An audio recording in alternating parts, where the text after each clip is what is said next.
The story of modern Laos cannot be told without looking at the period when the country existed as a kingdom, long after the ancient Lanzang Empire, but before the formation of the Lao People's Democratic Republic.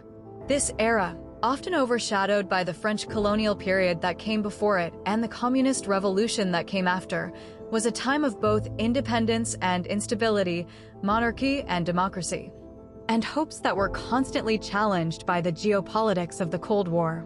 It was a short-lived chapter in the history of Laos, lasting only a few decades, but one that shaped the path to the modern Lao state.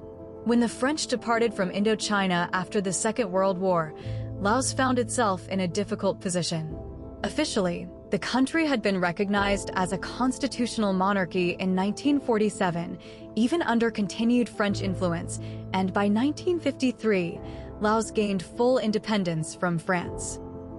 King Sisavangvong, who had already been ruling since 1904 during the colonial era, remained the monarch of the new independent Laos. His reign gave the new kingdom a sense of continuity, but independence also brought new challenges. The government in Vientiane had to balance tradition and modernization, national unity and regional division, and above all, the growing pressures of the Cold War that quickly enveloped Southeast Asia. The Kingdom of Laos began its independent life under the framework of a constitutional monarchy. The king retained symbolic authority while a prime minister and parliament governed day-to-day affairs. However, politics in the country were anything but stable. Different factions emerged: royalists who supported a strong monarchy, neutralists who sought to keep Laos out of the Cold War, and communists, represented by the Pathet Lao, who were inspired by Marxist-Leninist ideology and backed by neighboring communist states.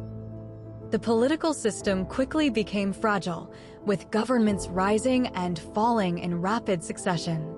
King Sisavangvong's death in 1959 marked the end of one era and the beginning of another. He was succeeded by his son, King Sisavangvathana, who would become the last monarch of Laos. Unlike his father, who had largely reigned during colonialism and early independence, Sisavangvathana faced a country increasingly divided. The Cold War had already taken deep root in Indochina, with Vietnam to the east split between communist North and anti-communist South, and Laos caught directly in the middle.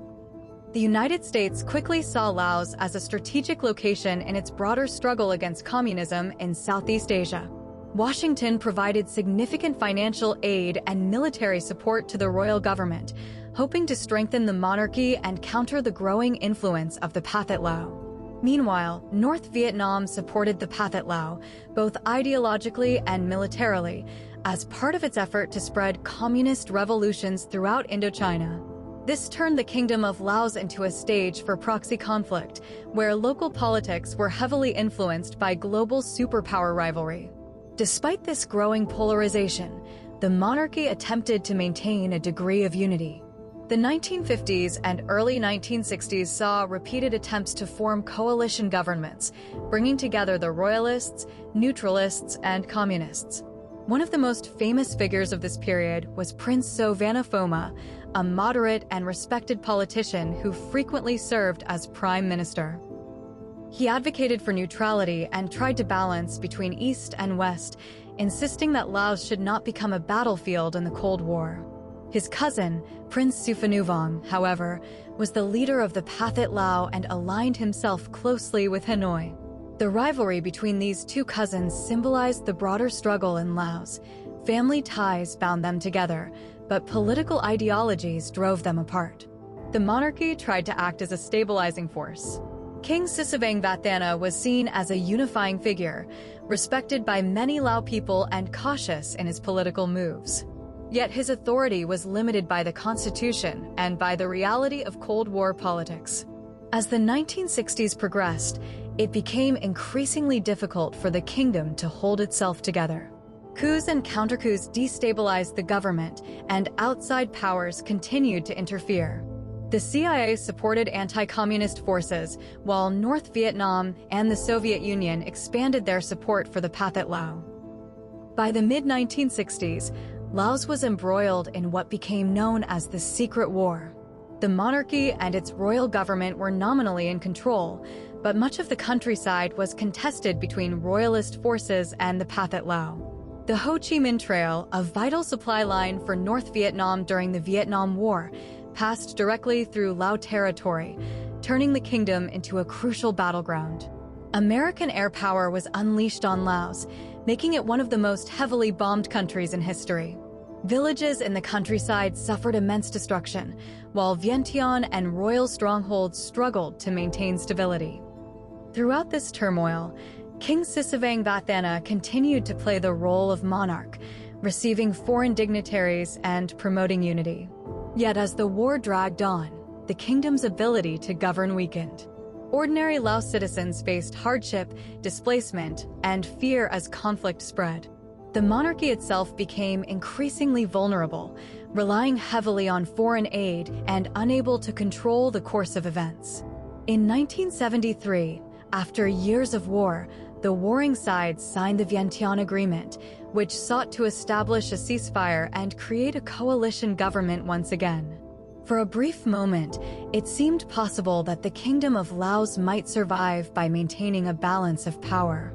However, the regional situation shifted dramatically in 1975.